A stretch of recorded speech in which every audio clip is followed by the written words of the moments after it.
Bueno, gracias, buenas noches.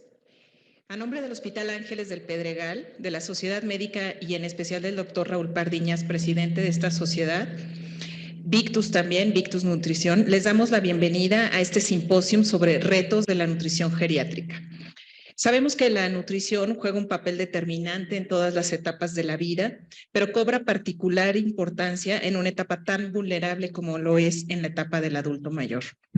Por eso, como profesionales de la salud y en especial de la nutrición, tenemos una responsabilidad para lograr que esta etapa sea de la mayor plenitud. A continuación, tenemos el honor de presentar a la maestra en ciencias, Lucía Mezcua, nutrióloga clínica del IMSS y hospitales privados, presidenta de la Academia de Nutrición Geriátrica. Muy bien, pues muy buenas tardes. Vamos a iniciar. Gracias por la invitación. En especial, gracias a la persona que me ayudó a estructurar esta plática. Y bueno, vamos a iniciar con el tema que es prioridades en la atención nutricional del paciente adulto mayor. Bueno, para esto, para esta plática vamos a iniciar por el final. ¿Hacia dónde nos va a llevar esta plática? Bueno, nos va a llevar a entender que la prioridad siempre va a ser garantizar el aporte nutricional necesario para cada adulto, siempre teniendo en cuenta los medios con los que cuente, siempre considerando su ámbito social, familiar y económico. Entonces, toda esta plática nos va a llevar hacia esta conclusión. Ahora, ¿cómo vamos a hacer esto? Aquí está. ¿Cómo vamos a hacer esto? Bueno, lo primero que tenemos que tener muy claro es que necesitamos hacer un trabajo en equipo interdisciplinario. Hay muchos estudios que ya nos describen que aún teniendo todo el personal de salud necesario, geriatra, nutrición, gerontólogos, enfermeras especialistas, psicología y demás, aunque tenemos las especialidades, no se logra tener una participación interdisciplinaria. Es decir, llega el geriatra, da sus indicaciones, llega a enfermería, hace sus intervenciones, pero no se logra hacer un trabajo realmente en conjunto. Entonces, el primer punto que necesitamos tener como prioridad es que necesitamos enfocar un trabajo interdisciplinario, ¿de acuerdo? Ahora bien, les repito, esto ha sido ya estudiado en muchos centros. Y bueno, ¿cómo vamos a lograr entender esto? Bueno, lo más importante es que el ABC de esto es que necesitamos entender los cambios en el adulto mayor, tanto biológicos, psicológicos, sociales. Tenemos que hacer acciones dirigidas, acciones individualizadas. Tenemos que considerar todas las enfermedades per se al adulto mayor, los principios básicos de la nutrición, tanto y conceptos muy sencillos y muy básicos, como si es el peso lo más importante, como si debemos restringir o no, y qué tenemos que restringir en el adulto mayor. Bueno, entonces para esto vamos a ir desglosando y vamos a analizar los puntos más importantes de los aspectos físicos, de los aspectos biológicos, de los aspectos que son propiamente del envejecimiento, es decir, que vamos a tener cambios per se al envejecimiento, todo el aspecto económico que rodea al adulto mayor, las redes sociales, en los aspectos mentales, los aspectos de salud mental, los aspectos psicológicos, culturales, las costumbres, y por supuesto todo esto nos va a dar la directriz para establecer las estrategias nutricionales. Es decir, nosotros tenemos que identificar las necesidades y tenemos que identificar toda la heterogeneidad que tenemos en los adultos mayores. No es lo mismo un adulto mayor de 70 años que un adulto mayor de 95 años, y los dos entran en la clasificación adulto mayor. No es lo mismo un adulto mayor con seguridad social que sin seguridad social. Lo vamos a ir analizando un poco más adelante. Luego bien, en cuanto a los cambios fisiológicos propios del sistema digestivo, vamos a entender, vamos a aprender o a recordar que hay una disminución del vaciamiento gástrico per se al envejecimiento. Hay disminución de la producción de salivas, de saliva, lo cual esto va a hacer que muchas veces el paciente se le dificulte comer. Va a haber disminución de las enzimas pancreáticas, lo que va a hacer que sea más intolerante a ciertos alimentos. Disminución de la digestibilidad gástrica, va a comer menos, y esto también va a generar en otro proceso que se llama anorexia fisiológica del envejecimiento. ¿Qué pasa con relación a los sentidos? Va a haber una disminución, déjenme quitar el reloj porque está haciendo mucho ruido. ¿Qué pasa con los sentidos? Va a haber una disminución también de esto, va a haber disminución de las papilas gustativas per se al envejecimiento. Esto es por eso vamos a encontrar que los adultos mayores muchas veces usan mucha sal, usan mucho azúcar, pero en realidad no es porque lo necesiten o lo tengan, sino porque la disminución de las papilas gustativas va a generar este cambio. Hay disminución del olfato, entonces si no huele de repente, pues no se le antoja. ¿Qué pasa con la motricidad? Hay que recordar que hay cambio en las fibras tipo 1, tipo 2 y por lo tanto empieza a haber infiltración del tejido graso y vamos a tener otra entidad propia del adulto mayor que es la obesidad sarcopénica. Hay redistribución de la grasa corporal aunada a esto y hay aumento de la resorción ósea. Entonces todo esto nos debe de ir marcando ya con todo lo que sabemos, el bagaje que sabemos de nutrición, las directrices para establecer las líneas nutricionales. ¿Qué pasa con la multimorbilidad? La multimorbilidad nos va a llevar a que tengamos pacientes o adultos mayores con polifarmacia. Y esto a su vez va a generar que tenga interacciones fármaco-nutriente, que tengan efectos secundarios de la propia medicación y bueno, además va a haber fragmentación de la atención y esto mismo va a generar disminución de la absorción de los nutrientes. Entonces, ¿qué pasa con relación a las condiciones socioeconómicas? Hay que recordar, bueno, ¿qué pasa? Si ustedes lo saben y si no, ahora se los voy a platicar, la pensión del bienestar que da el gobierno a los adultos mayores es de 2,550 pesos cada 2 meses. Entonces, si solamente esto lo destináramos a los alimentos, bueno, creo que ni así no nos alcanzaría, ¿no? Entonces, tenemos que tener en cuenta y sondear esta parte para establecer nosotros nuestro manejo nutricional. Si tiene pensión, qué tipo de pensión y si tiene, para qué la destina, si tiene algún otro apoyo económico, porque también de eso va a partir las indicaciones que nosotros le vamos a dar. ¿Por qué nos interesa a nosotros además esto para considerarlo en la terapia nutricional? Bueno, porque además de la economía tenemos que evaluar y tenemos que sondear las redes sociales. Ya sabemos si tiene dinero o no tiene dinero. Y si tiene dinero, ¿tiene una red social que lo va a ayudar a hacer el súper? ¿O no tiene una red social que lo va a ayudar a hacer el súper? ¿O solamente o su red social se limita a que le van a llevar cierto tipo de alimentos, cierta cantidad de alimentos y eso es lo que va a comer? Entonces, eso nos va a ir marcando la pauta para establecer nuestro tratamiento. Además de que las redes sociales también es muy importante y lo tenemos que considerar como prioridad debido a que hay estudios que se han hecho en centros donde se toma como estrategia nutricional en afán de que los pacientes tengan un mayor consumo energético, calórico, que en los hospitales se adaptan salas de día o salas de comer para que en el momento que hay el servicio de alimentos junten a los pacientes y los pacientes que no tienen familiar o aún teniendo familiar puedan comer en una mesa acompañados y no coman solos. Los pacientes que se pueden desplazar los llevan a un lugar específico del mismo piso y ahí comen ellos. Entonces, si ustedes se ubican o tienen un acercamiento con la nutrición geriátrica, una de las preguntas de MNA es: ¿come con ayuda, come con dificultad, come solo? Porque esto definitivamente va a marcar la pauta en el estado nutricional del paciente. Entonces, tenemos que evaluar también las redes sociales. ¿Cuántas veces no tenemos pacientes que están en hospital, llega la charola, no tiene familiar, no hay personal de apoyo y la charola se la llevan intacta porque no hay quien tenga el apoyo? Entonces, eso definitivamente tenemos que enfocar a esa parte. Y si no, ¿cuál va a ser la estrategia que nosotros como nutrición vamos a proponer? Ok, en cuanto a la salud mental, aquí viene también otro fenómeno. Los adultos mayores empiezan a tener pérdidas de sus contemporáneos, entonces empiezan a vivir duelos, empiezan a ver pérdidas de parejas, empezamos a tener gente sola, ya sea hombres o mujeres. Puede ser que tengamos buenos cuidadores, puede ser que tengamos maltrato de los propios cuidadores y también los cuidadores para nosotros son una fortaleza o no. Nos van a ayudar a que coma o no, lo van a chantajear o lo van a abandonar, aunque tenga una figura ahí de apoyo. Por supuesto, si tenemos un paciente con demencia, si tenemos un paciente con algún tipo de desequilibrio emocional, depresión y ansiedad, entonces todo esto tenemos que verlo y ver cómo se correlaciona con las estrategias nutricionales. Tenemos que considerar también las enfermedades y la condición física del paciente. No va a ser lo mismo tener un paciente hospitalizado, enfermo en casa, como ya les decía, si tiene red de apoyo, si tiene polifarmacia. Entonces tenemos un montón de posibilidades, pero necesitamos de inicio ubicarlas porque eso nos va a permitir garantizar la estrategia nutricional.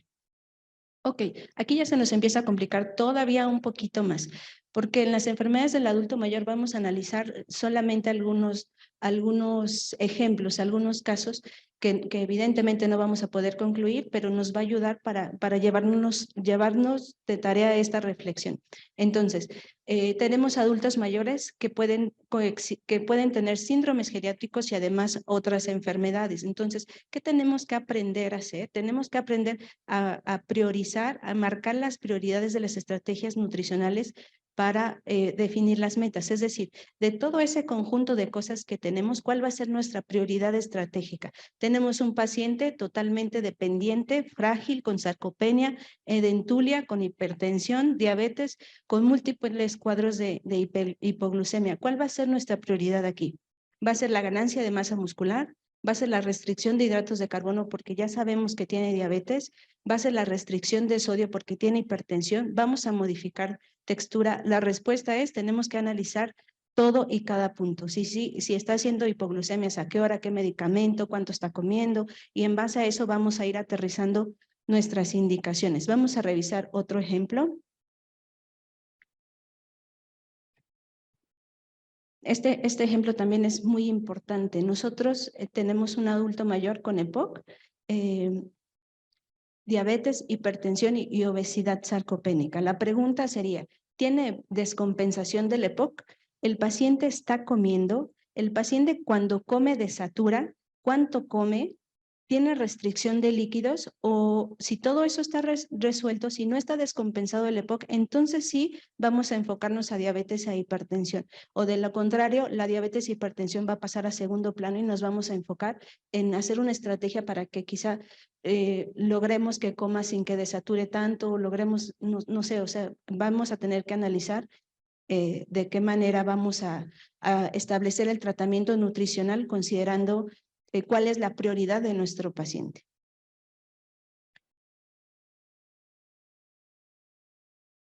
Muy bien, ahora viene otra cosa que es muy común y siempre es pregunta en los médicos. ¿Qué pasa con un paciente con obesidad? ¿La disminución del peso en el adulto mayor realmente es benéfica?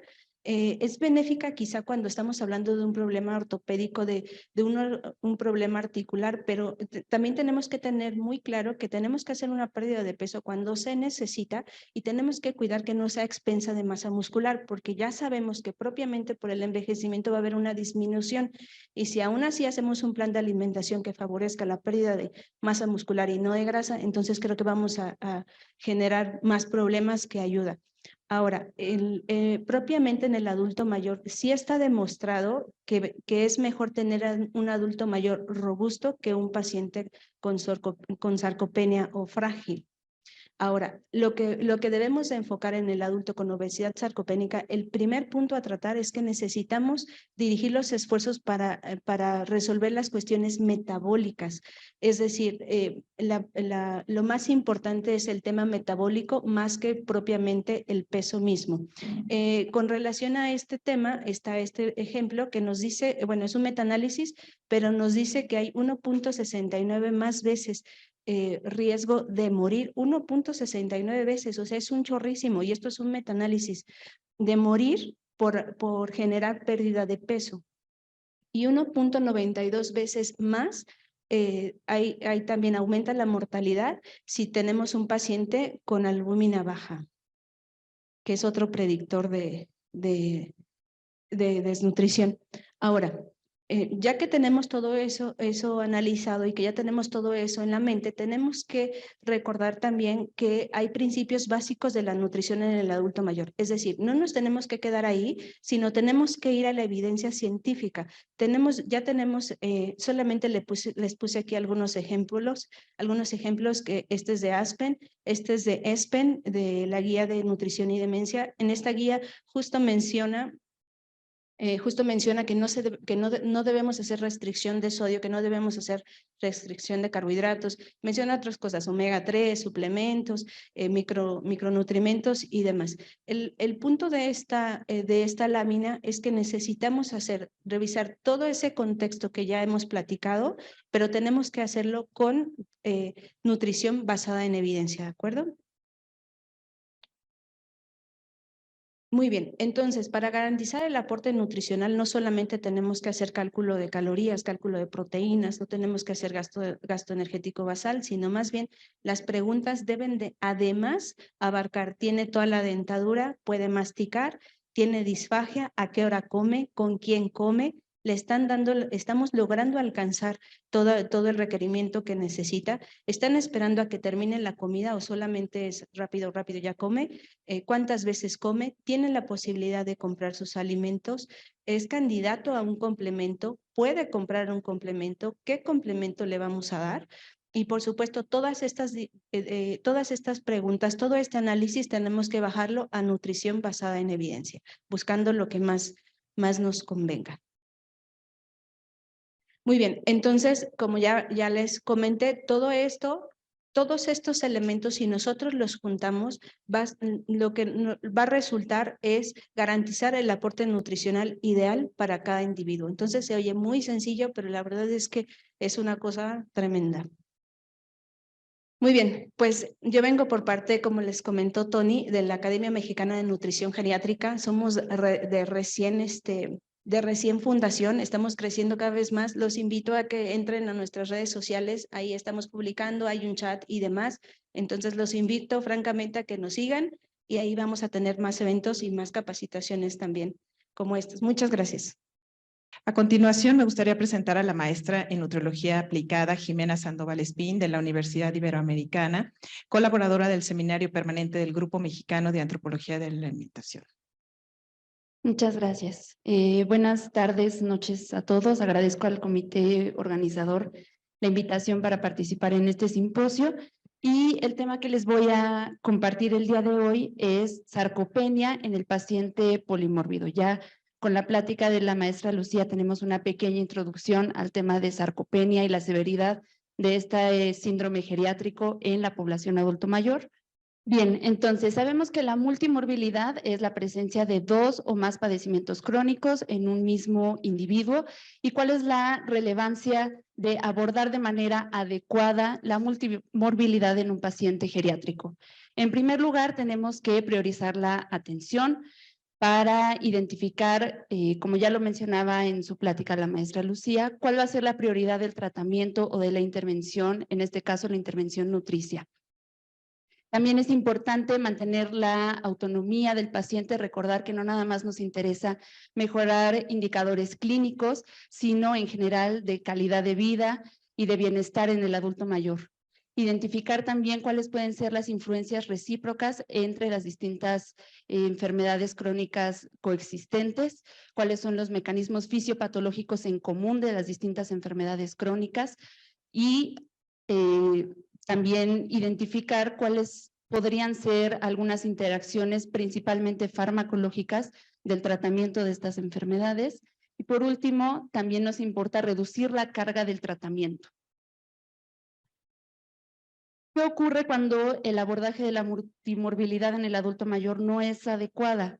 En primer lugar, hay mayor probabilidad de discapacidad y de mortalidad en esta población, disminuye de manera considerable la calidad de vida, entre otras cosas porque se incrementa la carga del tratamiento, carga económica, carga de cuidado, dependiendo de si el paciente cuenta con red de apoyo o no, carga en su atención médica, nutricia y con otros profesionales de la salud.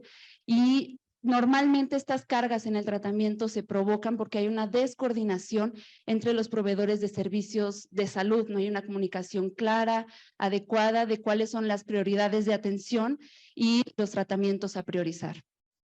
También se ha visto que puede haber menor adherencia a los tratamientos dependiendo de la carga que represente. A nivel económico, por ejemplo, el paciente decide bajo sus criterios individuales si le alcanza para comprar 1 o 2 de los 5 medicamentos que le recetaron, si además está bajo atención de 3 doctores distintos, tiene que priorizar a qué médico le va a hacer caso, qué tratamiento va a seguir, con cuál se da por vencido porque no le dan los recursos para la atención integral de su salud. Entonces, es muy importante atender este punto. También se ha visto que cuando no hay un abordaje adecuado de la multimorbilidad, hay dificultad para iniciar y para mantener cambios en el estilo de vida. Recordemos que para atender condiciones crónicas no nada más importa el tratamiento médico y farmacológico, sino las intervenciones en estilo de vida. Se ha visto que en el mundo más del 50% de los adultos mayores presentan 3 o más enfermedades crónicas de manera simultánea. Y hay algunas enfermedades crónicas como la diabetes, la demencia, las enfermedades respiratorias crónicas que comparten factores de riesgo con la sarcopenia. Los principales son la inactividad física, el estado de nutrición, ya sea sobrepeso, obesidad o desnutrición, y por último los estados proinflamatorios o el estrés crónico. Revisando rápidamente, sabemos que la sarcopenia es la pérdida de masa muscular que se acompaña de deterioro en la fuerza muscular y también hay una alteración del desempeño físico. Se considera como un síndrome geriátrico y vemos, esta es la propuesta del Grupo de Trabajo Europeo sobre sarcopenia en adultos mayores para la detección de esta condición. Vemos que se evalúan 3 diferentes aspectos: la fuerza muscular, la cantidad de masa muscular y el desempeño físico. En el artículo publicado por el Grupo de Trabajo Europeo sobre sarcopenia en el adulto mayor, se establecen algunos puntos de corte para diagnosticar este síndrome geriátrico en adultos mayores. Yo les presento aquí los puntos de corte propuestos para población mexicana, adultos mayores que viven en la comunidad. Vemos que hay puntos de corte para la cantidad de masa muscular, ajustada por estatura, para la velocidad de la marcha, también ajustada por la talla, para la fuerza de prensión manual, evaluando el aspecto de fuerza muscular. Este está ajustado por índice de masa corporal y se consideran los puntos de corte como los valores de los quintiles más bajos. ¿Cuál es la prevalencia de la sarcopenia en el mundo? ¿Por qué cobra relevancia su atención en los adultos mayores? Pues resulta que en el mundo, en adultos mayores que viven en la comunidad, la prevalencia de este síndrome geriátrico oscila entre el 10 y el 15%, de acuerdo a lo reportado por distintos metaanálisis. En México, los datos se asemejan. En adultos mayores que viven en la comunidad, la prevalencia es del 10%. Pero ¿qué vemos en adultos mayores que están institucionalizados, ya sea en hospitales o en programas, por ejemplo, de rehabilitación geriátrica? La prevalencia se incrementa muchísimo. En adultos mayores hospitalizados por condiciones crónicas, la prevalencia alcanza hasta el 76%, mientras que en programas de rehabilitación geriátrica vemos que esta prevalencia oscila entre el 65 y el 69%. ¿Cuál es el impacto de la sarcopenia en la salud y en las enfermedades crónicas que ya estén presentes en el adulto mayor?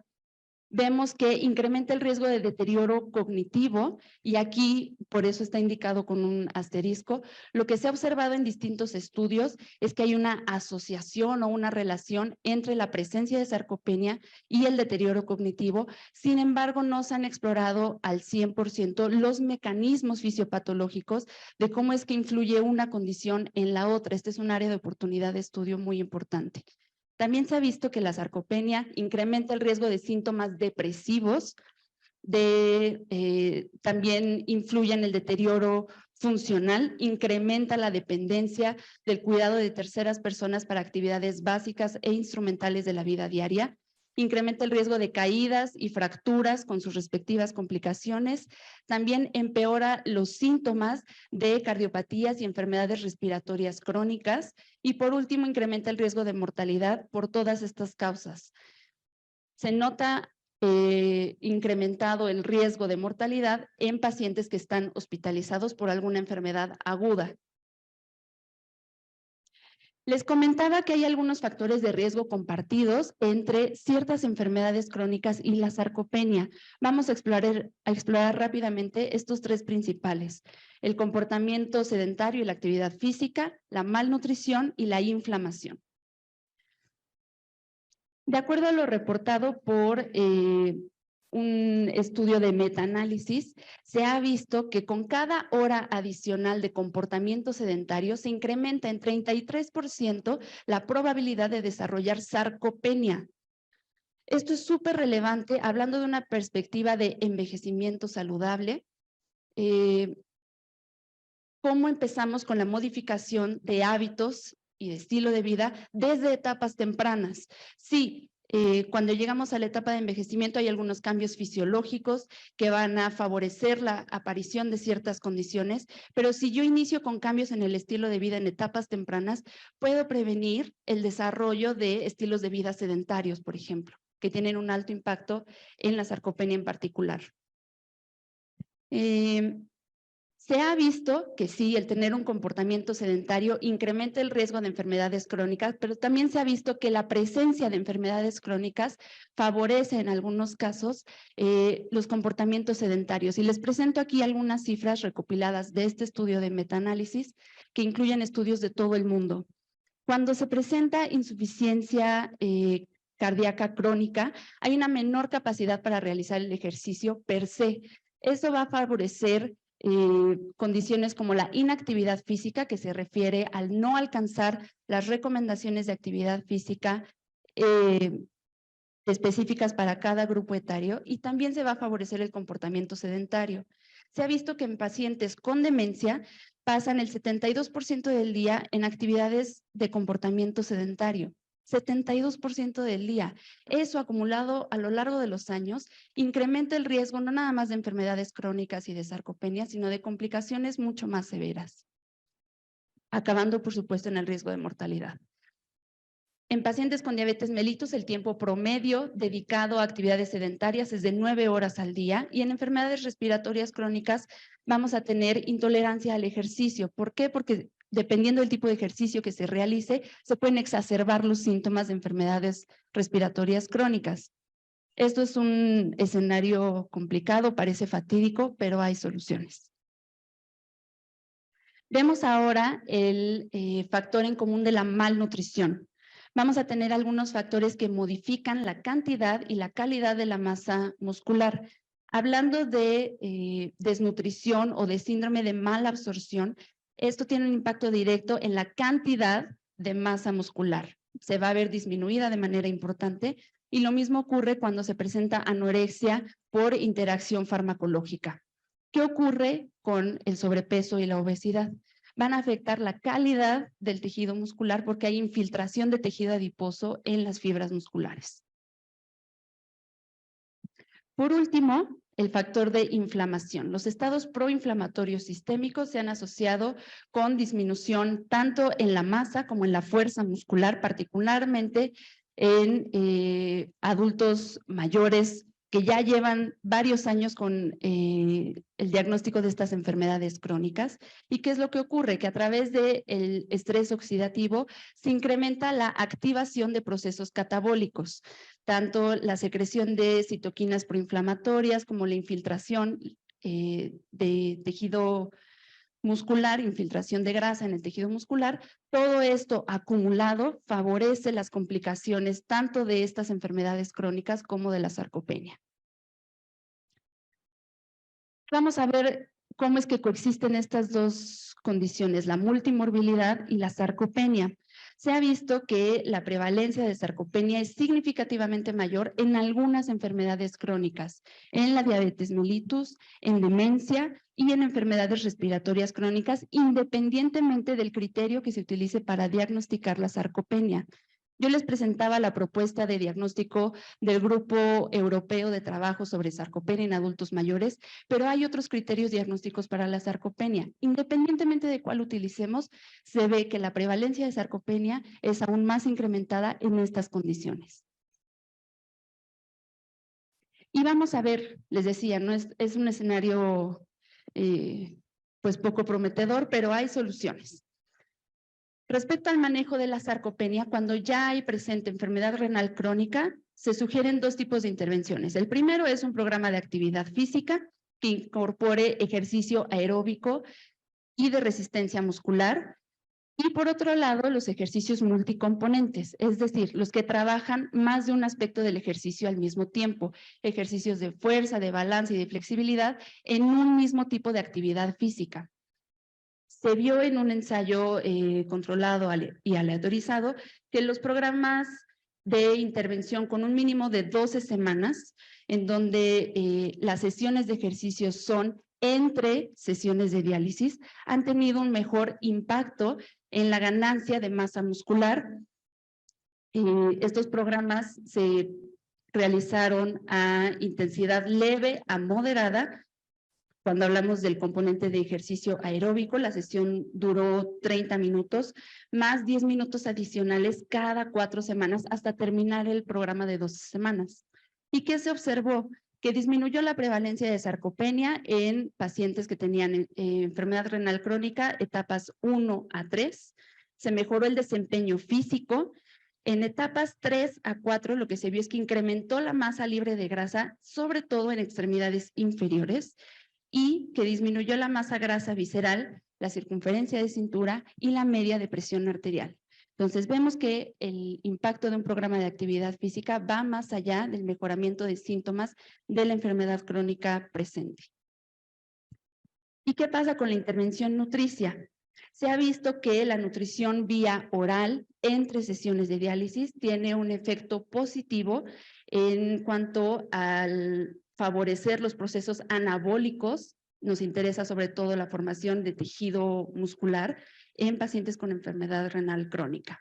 La suplementación con aminoácidos ramificados de cadena ramificada, se intentó una suplementación por un periodo de 6 meses, parece un periodo larguísimo para una suplementación. Sin embargo, se vio que hay una mejoría en la masa libre de grasa. La suplementación con aminoácidos indispensables por 3 meses reflejó un aumento significativo de la fuerza de presión manual en pacientes con hemodiálisis. Y por último, la suplementación con vitamina D favorece el mejoramiento de ambas condiciones, tanto de la enfermedad renal crónica como de la sarcopenia. Vamos ahora a ver qué pasa con el manejo de sarcopenia en presencia de demencia. Otra vez, la primera intervención es un programa de actividad física. En este se sugiere que el programa de actividad física sea multicomponente y se sugieren 2 tipos principalmente, yoga y tai chi. ¿Y qué es lo que se ha visto? Que, digamos, de manera general, la demencia se asocia con un bajo desempeño físico y los principales componentes que se afectan son el balance y hay una pérdida de peso involuntaria. Entonces, lo que buscamos con una intervención multicomponente en este tipo de pacientes es reducir el riesgo de caídas e incrementar la fuerza muscular. El ejercicio de tipo aeróbico puede que mejore algunas funciones ejecutivas dependiendo de la etapa en la que se diagnostique la demencia, si se trata de un deterioro cognitivo leve. Se puede ver mejoría en la memoria de trabajo y en la flexibilidad cognitiva.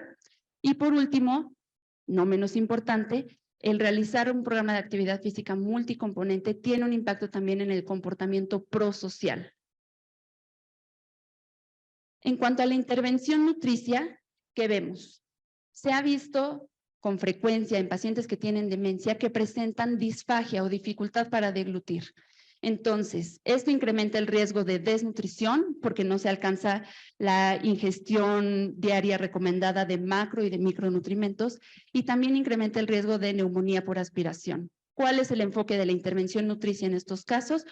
Una intervención multidisciplinaria que enfoque el plan de alimentación vía oral o, si ya la disfagia no lo permite, un apoyo nutricional artificial.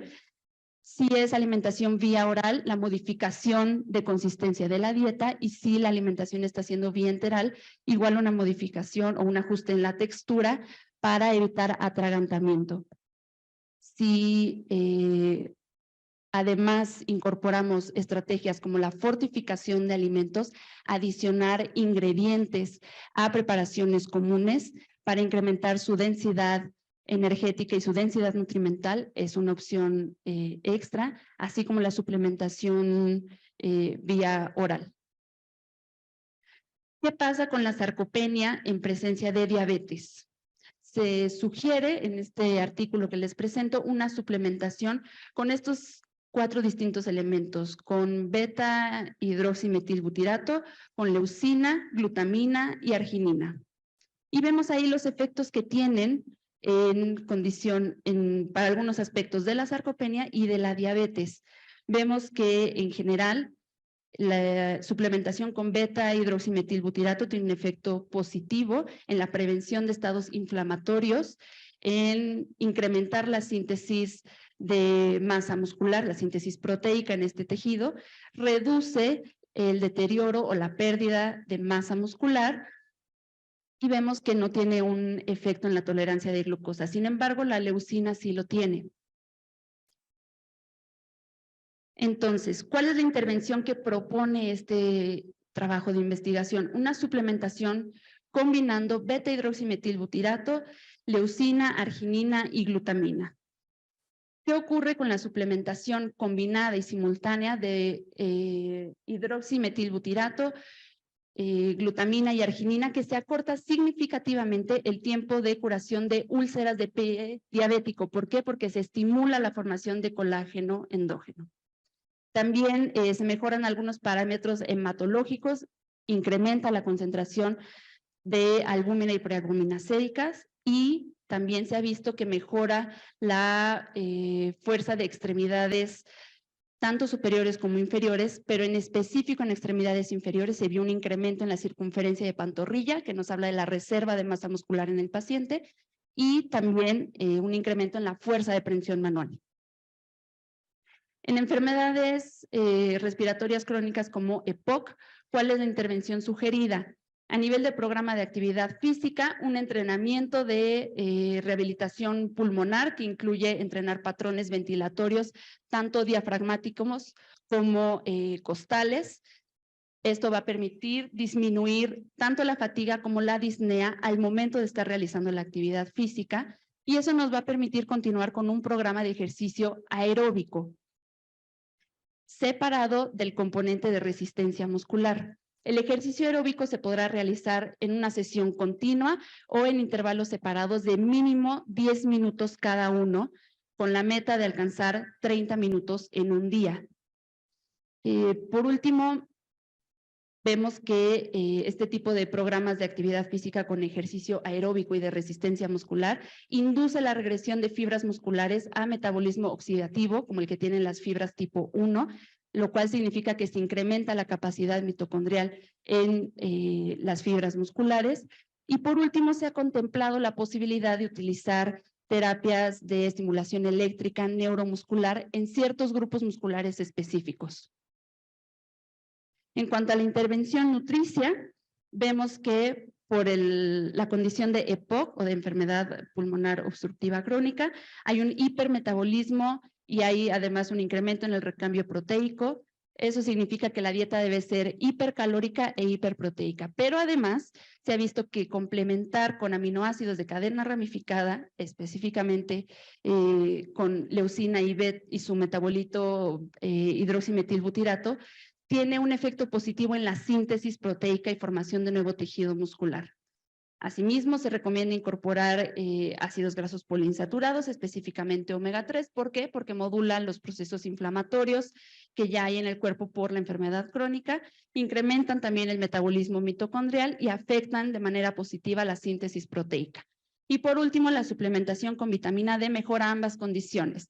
En el caso del EPOC, reduce la tasa de exacerbaciones, y para la sarcopenia puede que ralentice su curso. ¿Qué pasa con sarcopenia en presencia de COVID? Se recomienda un programa de actividad física similar al de EPOC en cuanto a rehabilitación pulmonar, pero además se añade la sugerencia de ejercicio multicomponente.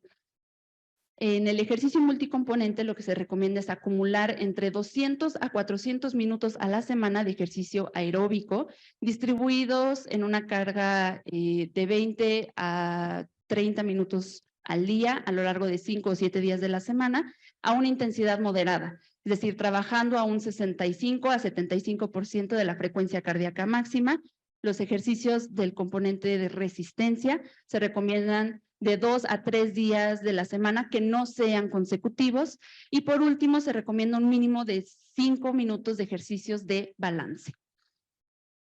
En este artículo en particular se señala la importancia de estimular y favorecer la realización de actividad física, no solamente en el contexto comunitario, es decir, en el hogar o en el lugar de residencia del paciente, sino también en el ámbito hospitalario. En cuanto a la intervención nutricia, se recomienda la suplementación o digamos la adición de proteínas de alto valor biológico. ¿Por qué? Porque tienen un alto contenido de leucina para promover la síntesis proteica, y en adultos mayores con alguna enfermedad crónica y que además tienen sarcopenia, la cantidad que se recomienda es de 1.2 a 1.5 gramos de proteína por kilogramo de peso al día como mínimo. Esto se puede ajustar en función de las condiciones y las características clínicas del paciente. Se recomienda que esta cantidad total de proteína se distribuya en 3 picos proteicos a lo largo de 24 horas, porque digamos, un mínimo de carga de 20 gramos de proteína por tiempo de comida favorece la síntesis proteica. También es común que en presencia de COVID, la ingestión diaria sea insuficiente. Entonces, se sugiere la fortificación de alimentos con ingredientes adicionales a las preparaciones que va a consumir el paciente, con alimentos que sean ricos en leucina, y además se sugiere que esta suplementación extra puede ser, digamos, ingerida durante la sesión de entrenamiento. Por último, la suplementación con vitamina D con 800 unidades internacionales al día. Para cerrar, recalcar la importancia de considerar el modelo de atención centrado en la persona para abordar a pacientes con multimorbilidad. Considerando la sarcopenia como una comorbilidad más, es importante incorporar e integrar su tratamiento bajo este modelo de atención de multimorbilidad, y recalcar las principales intervenciones más allá del tratamiento farmacológico van a ser cambios en el estilo de vida, nutrición y actividad física, no hay más. Y pues enfocar nuestra práctica profesional a contribuir a la preservación de la autonomía y favorecer un envejecimiento saludable. Muchas gracias. Muchas gracias a la maestra Jimena Sandoval. A continuación, tengo el gusto de presentar a la maestra de Nutrición Clínica Claudia Mimiaga, certificada por el Colegio Mexicano de Nutrición, coordinadora médica de la Unidad de Soporte Nutricional del Instituto Nacional de Neurología y Neurocirugía. Además, es parte del Comité de Certificación de Nutrición del Colegio Mexicano de Nutrición. Hola, un gusto saludarles a todos. Siempre es grato encontrarse amigos y colegas en una sede. Y yo recuerdo que hace muchos años, no sé ustedes, pero por ejemplo mi abuela falleció en el Hospital Juárez y no tenía ningún soporte nutricional. No sé sus abuelitos si todavía viven, no sé cómo les haya ido hace 21 años, pero tristemente el soporte nutricional en el adulto mayor no era ni volteado a ver, ¿no? Entonces, parte de este tema es abordar un poco la epidemiología, los factores de riesgos y el soporte nutricional. Nuevamente, lo que observamos justamente que ya han abordado en forma muy inteligente y en forma muy integral, tanto la maestra Lucy como la maestra Jimena, son justamente todos los entornos y todo el problema que engloba el paciente adulto mayor, ¿no? Los problemas mentales, los problemas financieros, los hábitos desfavorables. Este es un artículo alemán que aborda perfectamente, donde menciona que la pérdida de peso involuntaria afecta a un número considerable de adultos mayores. Y dentro de estas condiciones justamente tenemos estos problemas, ¿no? De no poder tener las condiciones adecuadas para nuestros adultos mayores.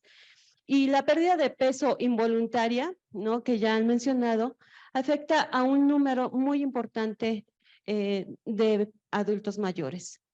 Se considera que la pérdida del 5% del peso corporal en 6 meses o del 10% del peso corporal en un año puede ser muy significativa.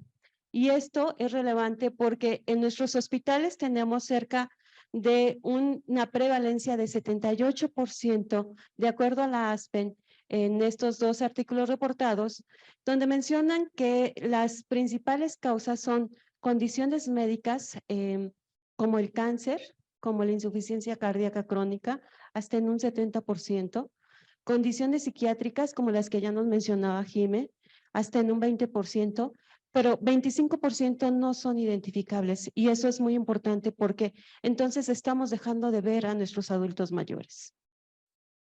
Las causas ya también han sido mencionadas, pueden ser crónicas, pueden ser agudas y este proceso nos puede llevar a una respuesta metabólica al estrés, a una interacción de poliinflamacia, a alteraciones de la función intestinal, a que el paciente se quede mucho más tiempo en nuestro hospital, a deterioro, a aumento de costos y de morbilidad. Si lo vemos desde el punto de vista crítico, esto se vuelve peor, ¿no? Porque el paciente crítico, de acuerdo a algunos resultados, menciona justamente que la mortalidad en la terapia intensiva puede ser hasta de 16% a nivel mundial. Pero si vemos a nivel Latinoamérica, es hasta el 21.7%. Eso quiere decir que Latinoamérica, incluyendo México, pues nos va peor, ¿no? Si entramos a detalle, pues es mucho mayor en nuestros países.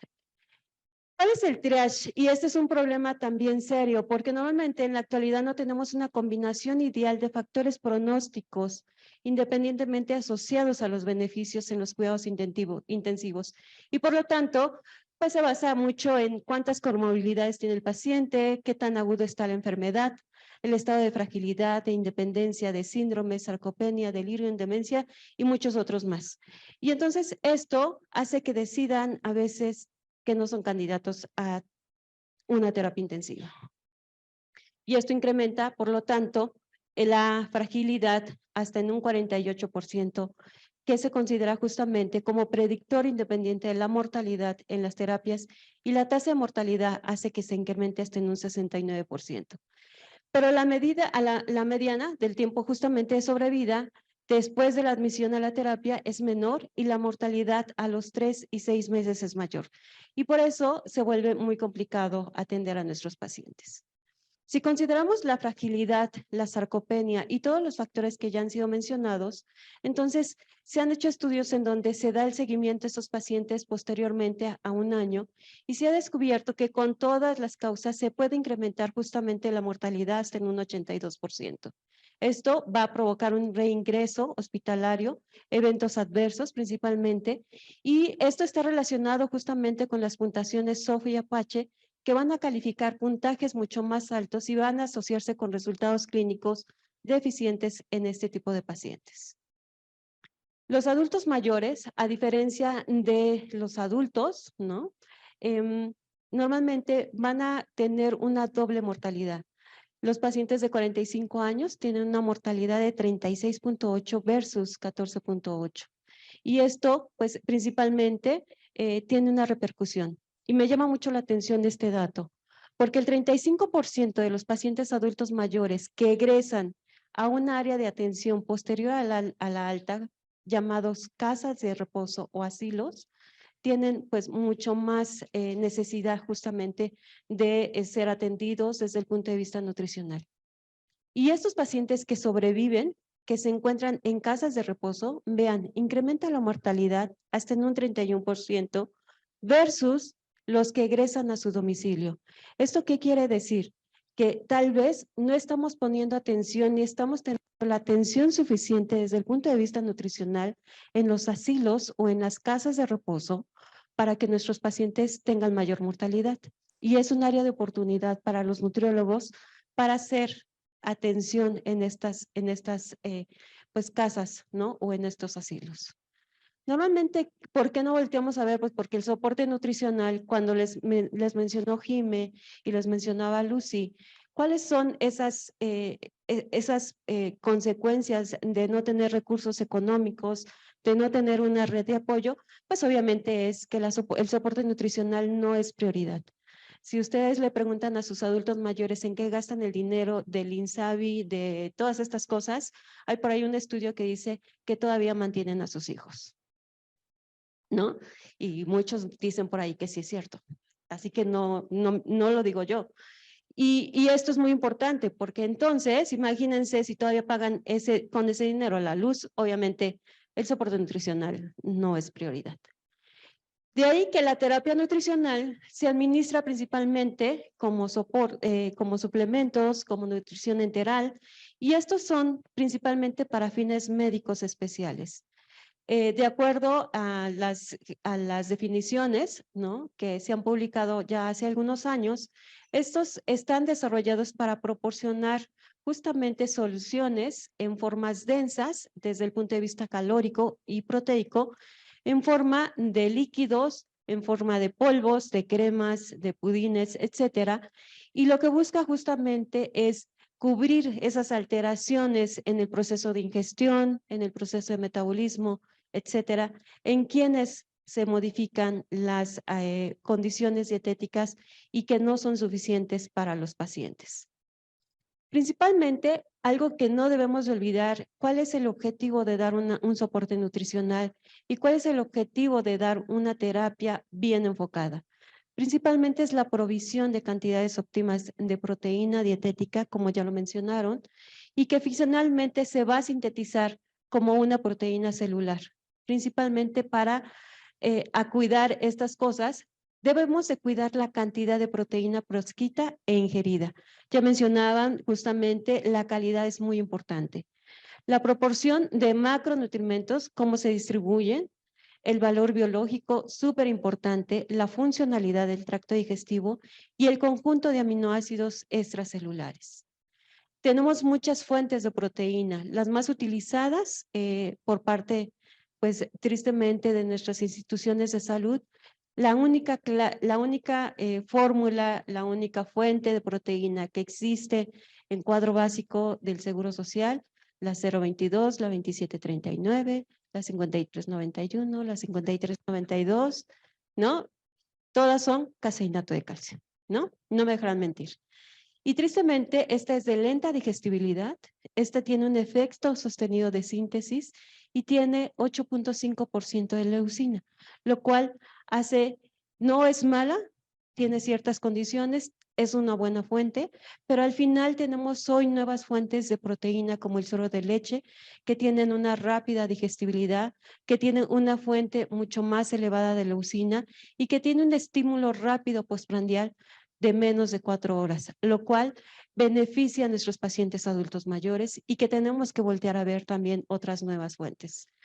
¿Cuánto dar? Y esto es importante. De acuerdo a las guías de ESPEN, están reportadas para el paciente hospitalizado 1.3 y de acuerdo a obesidad con peso ajustado maneja 1.3. Aspen maneja, dependiendo del índice de masa corporal, hasta 2.5 gramos por kilogramo de peso ideal por día.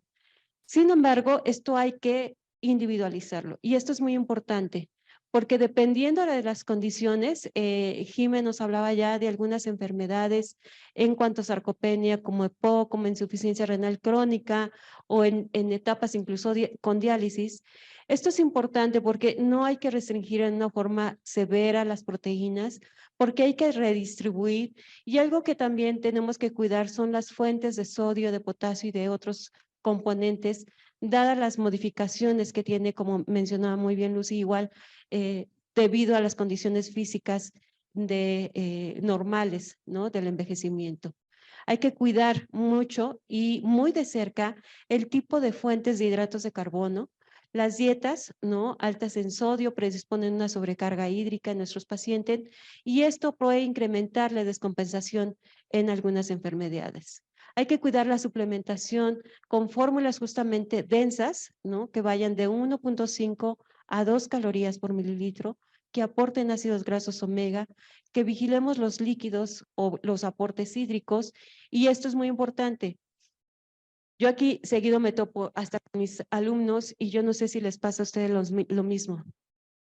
No es lo mismo el volumen de la dieta a los agua que le damos dentro de la dieta, ¿no?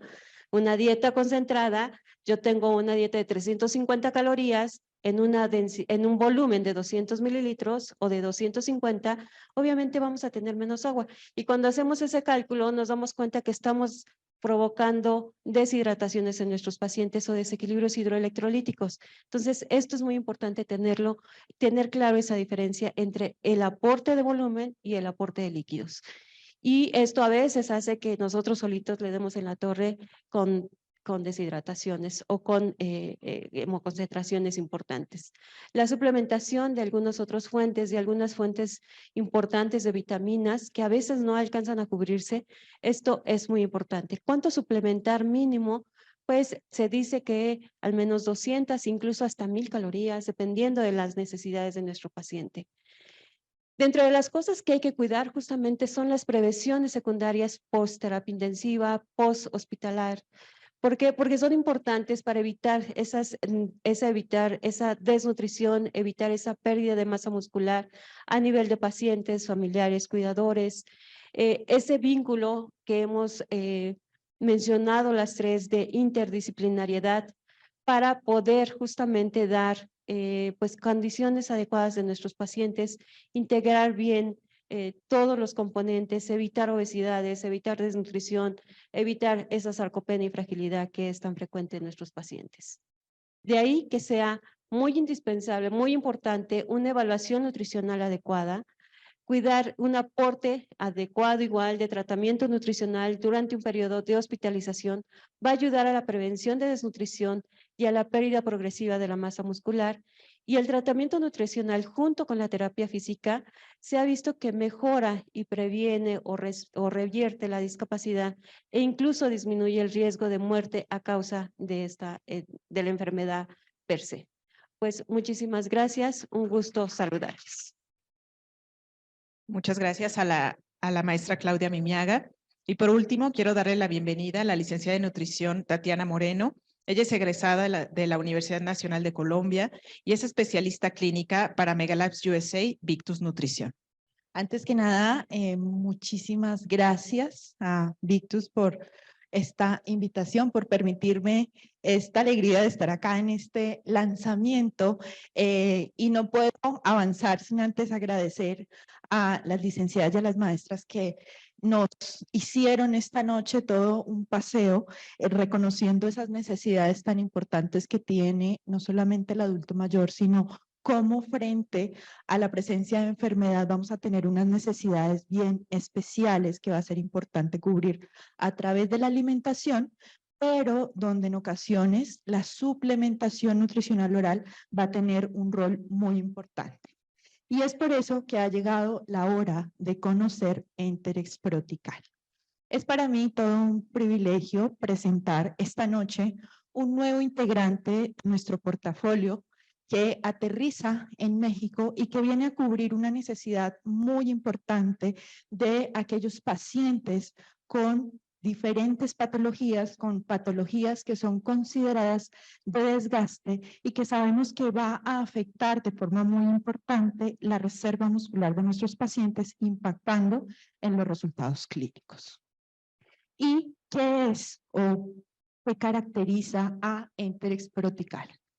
Es una fórmula de alimentación enteral especializada, dieta polimérica, hipercalórica, hiperproteica en presentación en polvo, que debemos destacar además dentro de algunas de sus características muy importantes, que tiene un bajo aporte de carbohidratos, un bajo aporte de sodio, que valga la pena mencionar, que si bien no se trata de hacer restricciones severas, sí nos ayuda mucho dentro de esa adecuación de la alimentación en los pacientes, que si esa fórmula que yo utilizo me aporta poco de ello, me permite una mejor o me permite flexibilizar un poco el plan de alimentación del paciente.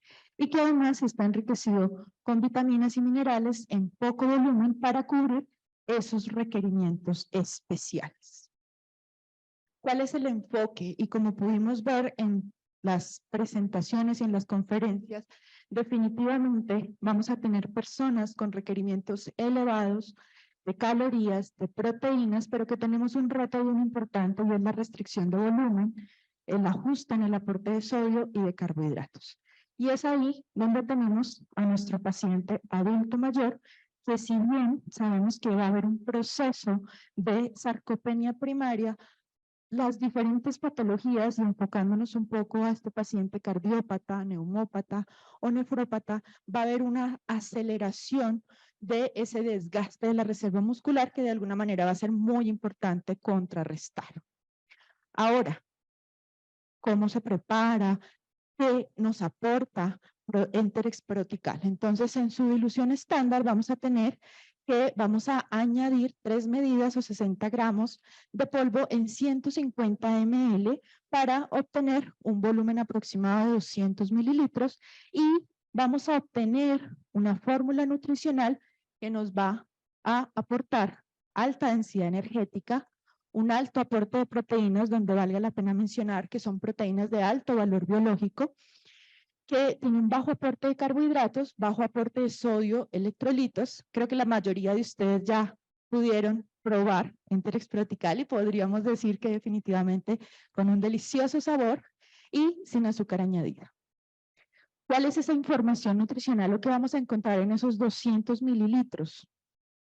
20 gramos de proteína, de aislado de proteína de suero de leche, que reconocemos o sabemos que una de las características importantes es el aporte de aminoácidos de cadena ramificada, con 15 gramos solamente de aporte de carbohidratos a partir de maltodextrina y con 20 gramos de grasa, donde además se vuelve importante destacar que en su dilución estándar tiene una densidad calórica de 1.6 kilocalorías por ml, con una osmolaridad bastante favorable de tan solo 190 miliosmoles por litro, y donde además se vuelve muy importante destacar un perfil de grasas bien atractivo en términos de dar un aporte elevado de grasas monoinsaturadas. Y destacando nuevamente un bajo aporte de sodio. ¿Cuáles serían esas indicaciones, pero principalmente cuáles serían esos beneficios que podemos percibir de Enterex Protical? Dentro de las indicaciones vemos que estaría indicado en personas con desnutrición severa y con requerimientos nutricionales especiales, aquellas personas con sobrecarga de volumen, restricción de líquidos y electrolitos, y englobamos acá una serie de patologías de desgaste, personas con enfermedad cardíaca, enfermedad pulmonar, enfermedad renal o personas con hiporexia o anorexia. ¿Y cuáles son esos beneficios que nosotros podemos percibir? Que nos va a ayudar en ese objetivo de prevenir o contrarrestar esa caquexia y esa pérdida de masa magra, que nos va a permitir responder a esos requerimientos proteicos incrementados con una proteína de alto valor biológico, que nos permite un mejor control en cuanto al aporte de electrolitos como parte del manejo también de la acumulación de líquidos y edema en los pacientes, con un bajo aporte de carbohidratos para ayudarnos en el control glucémico del paciente y en general en mejorar un poco ese balance en cuanto al aporte de macronutrientes, y que por su perfil de grasas también nos puede ayudar a controlar la dislipidemia y prevenir las complicaciones metabólicas. Espero que les guste mucho este nuevo integrante de nuestra familia y pues quedo atenta a cualquier inquietud que pueda surgir. Muchísimas gracias.